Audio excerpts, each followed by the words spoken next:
요즘 장을 마주하면서 베팅하는 비중이나 혹은 그 매도 타이밍이나 익절의 전략이나 이런 것들이 너무나 중요하게 다가오고 있는 그런 생각을 많이 하고 있습니다. 그래서 익절의 기술 시간을 통해서 이분과 전략을 챙겨 나가는 게 필수적으로 느껴지네요. 자, 나인원 박재호 전문가 자리하셨습니다. 어서 오세요. 반갑습니다. 네, 안녕하십니까.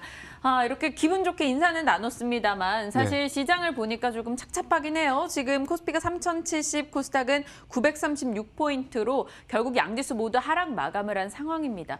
계속해서 미국의 금리 상승 이슈, 그에 대한 부담을 느낀다 이렇게 표현들을 많이 하잖아요. 어느 정도 조정이 끝났다라고 보시는지 아니면 더 길어지는 조정이라고 생각하시는지. 이 자리를 빌어 제가 솔직하게 여러분들께 좀 말씀을 드린다면 네. 현재 시점에서 시장의 저점과 고점을 예단할 수 있는 사람은 아무도 없습니다.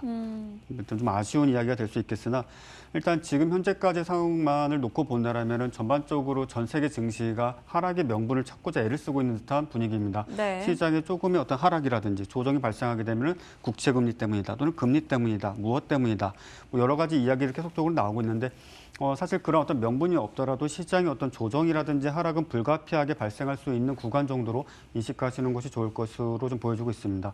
사실상 시장의 어떤 상황만 놓고 보았을 때 폭락장이라고 일컬을 수 있는 부분들은 아닙니다. 하지만 지금처럼 어떤 약세권 또는 박스권 내에서의 어떤 변동성을 계속적으로 좀 키워가는 모습들을 보여주게 된다면은 좀 아쉽지만은 조금 어려운 시간이 될 수 있겠지만은 이 시간을 조금 더 견뎌보시는 것이 좋지 않겠는가라고 정리해서 좀 말씀드릴 수가 있겠고 지금과 같은 시장에서 여러분들이 어쨌든 간에 수익을 내밀에 있어서 많은 고민들을 하시리라 생각을 합니다.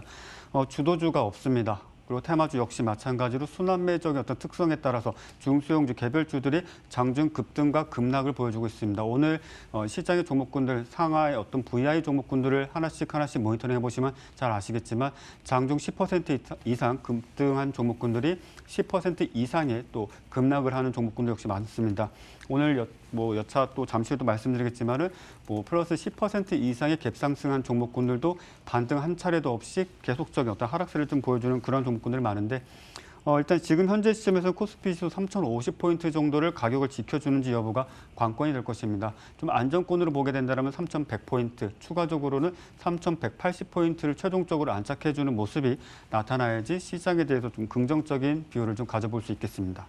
원래 사실 투자 방식도 조금 수익을 챙겨서 빠르게 회수하는 쪽의 전략을 택하시기도 하시겠지만 최근 들어서는 유난히도 수익이 난다면 그때그때 챙기자라는 이야기를 많이 하셨습니다. 그만큼 시장의 분위기를 좀 반영한 전략을 주셨던 거겠죠.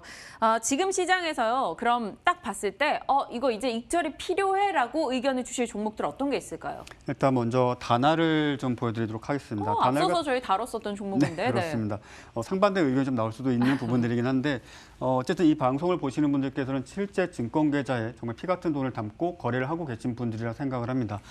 동종목 같은 경우에는 특히 이날 하락을 했던 날이었죠. 급락을 했었던 시점, 대략적으로 2월 19일자 기준 놓고 봤을 때 동시호가 포함해서 특정 계좌에 상당량의 매수 물량이 들어갔었고 이후에 지속적인 어떤 하락세를 좀 보여주면서 상당히 많은 투자자분들에게 이 종목 이제 끝난 것은 아닌가라는 생각을 좀 갖게 하였습니다. 전일 같은 경우 시장이 어떤 약세, 횡보세를 보여준과 동시에 최근 들어서 가상화폐 어떤 강한 상승세를 보여주고 그 와중에 또 페이코인 역시 마찬가지로 앞서도 말씀드렸었지만 30분 만에 1,000만 원을 벌었다, 2시간 만에 2억을 벌었다 이런 이야기가 나오면서 상당히 좀 과열된 부분들이 있습니다. 그에 따른 어떤 현물 시장에서의 관련 수혜주가 단알로 점 찍으면서 상당히 좀 강한 상승을 좀 보여줘 왔는데 지금 현재 구간 내에서는 다른 이유가 없습니다. 일단은 무조건적으로 보유하신 분들께서는 최종적으로 차익 실현을 좀 하시길 바라겠고 향후에 저점을 높이는 반등세를 보여준다 할지라도 데이 트레이딩 관점에서 짧게 끊어치는 어떤 매매 전략을 이어나가시길 권해드리겠습니다. 알겠습니다. 다날에 대해서 의견 주셨습니다. 여러분 두 분의 의견을 잘 참고하셔서 본인 스타일에 더 맞는 방식을 한번 채택해 보시고요. 세방전지 해보죠. 세방전지도 많은 분들이 지금 이 시점에 어떤 대응을 해야 될까 너무 고민하실 것 같아요. 오늘 장은 또 꽤 많이 흔들렸고요. 자, 세방전지 같은 경우는 오늘 시장에서 아무래도 현대차 관련 이슈로 배터리팩을 공급을 할 것이다라는 이야기가 있었습니다. 그런데 우리가 지금 현재 약 한 4만 원대 이 시점부터 보게 된다면은 이 종목에 대해서 구체적으로 여러분들께 사실을 좀 말씀드리기 좀 어렵겠으나 사실 실질적으로 어떤 인위적인 시세의 어떤 컨트롤, 제어가 또는 핸들링이 좀 이루어졌던 부분들이 있습니다. 이미 아실 만한 분들은 잘 아시고 있는 내용인데 말미에 사실상 주가 하락 부분 내에서의 어떤 긍정적인 뉴스가 나온 것은 사실입니다. 그리고 현대차 입장에서도 어떤 그런 다른 이슈에서도 말씀드렸지만은 현대차 그리고 노사 간 어떤 갈등 관계에 있어서 향후에 전기차 부품 같은 경우는 외주화를 지속적으로 이어나갈 것이다라는 이슈가 계속 좀 부각되었었는데 그와 관련된 부분들에 있어서 세방전지는 주요 이슈, 수혜주로서 거론되고 있는 부분들이고 지금 현재 시점에서 오늘 시가 이상으로 주가가 추가적인 상승을 보이지 못했습니다. 그러다 보니까는 다 좀 아쉬운 부분들이 있는데 네. 신규 진입하신 분들은 무조건적으로 일단 손절매를 하셔야 됐을 부분들이 있고요. 추가적으로 이 종목을 보유를 하거나 새로운 어떤 추세의 어떤 추가적인 정고점 돌파할 수 있는 시점을 판단함에 있어서는 거래량이 최소한 이 당시에 고점을 달성했던 시점 그 이상의 거래량이 추가적으로 발생해야 되겠다라고 좀 정리해서 말씀드리도록 하겠습니다. 네, 세방전지 또 시중에 관심을 끌고 있는 종목들 익절의 기술을 통해서 전략을 챙겨주고 계십니다. 다음 종목이 풍산이에요. 네. 박앵커의 도전주 중에 하나인데요. 풍산 왜요? 왜 팔아요? 왜죠? 판다기보다 일단은 일부 익절이라도 하심이 좋다라고 좀 말씀드리고 싶습니다. 비중은 어느 정도요? 일단 50% 이상 정도는 일단 정리를 하시고 나서 새롭게 왜 이런 말씀을 드리냐면 동종목 같은 경우에는 32,000원대 가격을 이탈치지 않는다라면 대략적으로 32,000원, 3,000원 이 가격대를 지켜준다라면 지금 현재 시장에서 호재가 없습니다. 모멘텀도 없는 상황입니다. 경기 회복 또는 구리 가격의 어떤 상승이라든지 원자재에 대한 이야기들 계속적으로 부각되고 있습니다. 사실 그러한 이슈라든지 그런 사항들은 지난 시간 동안 코로나 팬데믹 이후에 계속적으로 시장의 주요 이슈였습니다. 하지만 이제 와서 부각되면서 그동안 소외됐던 종목군들이 강한 상승을 좀 보여주고 있는데 일종의 어떤 기술적 분석상 그리고 시중에 어떤 돈이 어느 정도 투자가 되었고 추세가 유지된다는 하에는 추세가 꺾이거나 어떤 하락으로 반전될 것이다라고 말씀드리는 것이 아니라 일부라도 차익 실현을 하시고 나서 다시 한번 좋은 가격 또는 어떤 특정 지지 가격, 중요한 가격대에 다시 한번 재매수해보는 전략을 취하시는 게 좋겠다라는 판단하에 풍산이라는 종목을 좀 말씀드리도록 하겠습니다. 제가 이렇게 조분조분 말씀해 주시는 박재호 전문가님의 이야기를 귀 기울여 듣는 이유가 있습니다. 저희 SFA 반도체라던가 구형테크라던가 말씀 주시고 급등했던 종목들 그날 저희가 기술을 적용을 시켰었고 그때 당시에 비중을 반 정도는 파세요. 어떻게 언급을 해주시고 이런 갭상승 대응을 하자 이런 얘기를 해주셨던 게 사실 시간이 지나고 보니까 다 맞아 떨어졌거든요. 그래서 저는 이 시간을 굉장히 집중해서 듣고 있는데요. 많은 분들이 궁금해하실 것 같은 종목이죠. SFA 반도체. 이거 AS 한번 해보죠. 네, 일단 SFA 반도체 같은 경우에는 조 단위로 시장에 자금이 투입됐던 종목입니다. 네. 파운더리라든지 반도체 또는 시스템 반도체 더 나아가서 차량용 반도체까지 지금까지도 공급량이 상당히 부족한 상황이고 수요량은 앞으로 가늠할 수 없을 정도로 증가할 예정입니다. 단지 기술적 분석상 놓고 본다라면 어떤 눌림이라든지 조정 구간을 좀 기다리시는 분들도 상당히 많이 계시리라 생각을 합니다. 동종목 같은 경우에는 일단 현재 시점에서 8,200원 전후 가격대를 지켜주게 된다라면은 그래도 앞서 제가 여러 채널을 통해서도 말씀드리지만은 상승을 시키기 위해 들어왔던 자금이 그래도 이 시점, 이 구간 내에서 소위 말하는 어떤 청산을 하기 위해서라면 주가를 상승시키는 것이 가장 빠른 전략이 될 것입니다. 그와 관련된 관점에서 좀 봐주시길 바라겠고 사실 이 자리에서 여러분들께 감히 예언하듯이 이 종목이 앞으로 어떻게 될 것이다라고 말씀 못 드리겠습니다. 다만 저점을 높이는 어떤 상승 추세를 당분간 좀 이어가는 쪽으로 방향 잡고 좀 보시면 좋겠고 지금 현재 시점에서 앞서 말씀드린 대로 8,200원 정도대를 이탈하게 된다면 한번 물러서셔가지고 일단 수익 중이신 분들은 입절하셔야 될 것이고요. 어느 정도 포지션을 갖고 계신 분들은 비중 조절을 하시는 것이 좋을 것으로 판단됩니다. 그 외의 상황에서는 점진적인 어떤 우상향에 대한 가능성을 열어두시고 당분간은 지속적으로 관심 좀 유지하시길 바라겠습니다. SFA 반도체 같은 경우는 사실 2월 9일에 말씀 주시고 한 2, 3거래일 안에 45%의 수익을 냈었습니다. 그때 당시 익절의 기술 주셨던 대로 수익을 챙기면서 저희가 수익을 잘 보존할 수도 있었는데요. 지금 저희가 이야기하면서요. 풍산도 세방전지도 그리고 다날도 또 SFA도 그렇고요.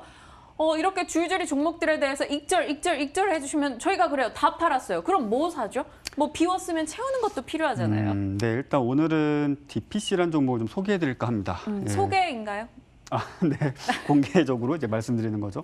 그러니까 DPC 같은 경우 이제 많은 분들이 잘 알고 계시다시피 동남아 우버 기업 가치가 17조 원 정도로 추정이 되고 있습니다. 네. DPC 같은 경우에는 지금 현재 우버의 투자 스틱 인베스트먼트의 100% 자회사가 상당량의 투자를 좀 진행을 해왔고 그에 따른 어떤 지분 가치가 상당히 부각되고 있는 구간입니다. 현대차 미래 렌트카 신사업, 최근 들어 현대차 같은 경우에는 향후에 전기차 시대로 전환됨이 있어서 차량을 일종의 렌트 형식으로 최근 여러분들이 귀 기울여 들으셨던 분은 잘 아시겠지만 구독 경제라는 부분들이 있습니다. 그런 어떤 구독 경제에 있어서 일종의 일환 그런 어떤 서비스, 그런 어떤 신사업에 대한 어떤 테스트 플랫폼 정도로 지금 그랩을 상당 부분 이용할 계획이 있다라는 것이 시중의 의견이다라고 좀 말씀드릴 수가 있겠고, 동남아의 우버라고 좀 불리고 이제 그랩 투자금 회수 시기, 실질적으로 DPC뿐만이 아니라 이제 최근 들어서 쿠팡과 관련돼서 많은 분들이 들으셨던 비전 펀드라든지 또는 신세계 그와 같은 회사들이 막대한 자금을 투자를 했고 그에 따라서 최근 들어서 이제 IPO 쪽으로 이제 넘어가면서 투자금을 좀 회수해야 될 그런 시기에 좀 도래했다라고 좀 말씀드릴 수가 있겠습니다. 마찬가지로 이제 매수가와 목표가 말씀드리기 전에 차트 네. 잠시 좀 보도록 하겠습니다. 네. 전형적으로 많은 분들이 좋아하시는 바닥권 내에서 어떤 상승세를 좀 보여주고 있는 종목입니다. 과거의 어떤 급락이라든지 하락세는 방탄소년단, BTS와 관련된 이슈로 상당히 오랜 시간 동안 중장기적 추세를 그려왔었고 그에 대한 어떤 제로 소멸로 실질적으로 빅히트 엔터테인먼트가 상장과 동시에 좀 하락세를 보여줘 왔는데 지금은 그러한 이슈를 같이 엮기에는 이제 사실상 매우 어려운 구간입니다. 그렇기 때문에 지금은 어떤 그랩 또는 그와 관련된 부분을 좀 보아야 될 것으로 판단을 하고 있고요. DPC 기술 어떤 기업 자체만 놓고 본다라면은 사실 그렇게 매력적이라고 저는 생각지는 않습니다. 모멘텀 그리고 기대가 되고 있는 그런 어떤 재료에 대해서 여러분이 좀 관심 있게 지켜보실 필요가 있겠다라고 좀 말씀드리겠고요. 추가적으로 한 가지 더 말씀드린다라면은 매수 가격은 일단은 대략적으로 11,000원 정도 제가 손절선을 좀 잡아드릴 것입니다. 그렇다면 여러분들께서는 내일장 기준 놓고 봤을 때 12,000원 부근부터 11,000원까지 비중 조절을 통해서 나의 어떤 증권 계좌의 매수 평단가는 11,000원에 세팅을 하겠다라고 생각하시길 바라겠고 최종적으로 11,000원대를 이탈하게 된다면 그에 따른 대응 반드시 행해 주시길 바라겠습니다. 목표가는 대략적으로 직전 고점대의 어떤 매물대를 돌파하게 된다면 15,000원까지 어떤 추가적 상승 가능성 열어두도록 하겠습니다. 사실 이 박재호 전문가님 그동안 저희와 함께 나눴던 종목들의 성향을 보면 반도체 쪽 아니면 자동차 쪽이에요. 정말 이쪽들의 종목들을 너무 좋아하시는 것 같은데요. 이 DPC에 대해서 오늘 소개를 해주셨고요. 저희가 자동차 하니까 딱 떠오르는 종목이 하나 있어요. 이 박앵커의 뇌피셜 통해서 네. 그때 제가 차량용 반도체 관련한 이야기 나눴을 때 카톡을 드렸잖아요. 네. 어떤 종목이 유망할까 했을 때 현대모비스 이야기 해주셨었어요. 네. 사실 그 뒤로 오르지도 내리지도 않고 있는 일단 좀 일정된 흐름을 나타내고 있는데 현대모비스를 골라주셨던 이야기 좀 직접 듣고 싶어요.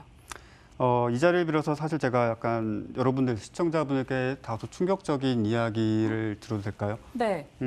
현대차, 현대모비스, 기아차 다 비롯해가지고 사실 미확인 정보라고 치부하셔도 되겠고요.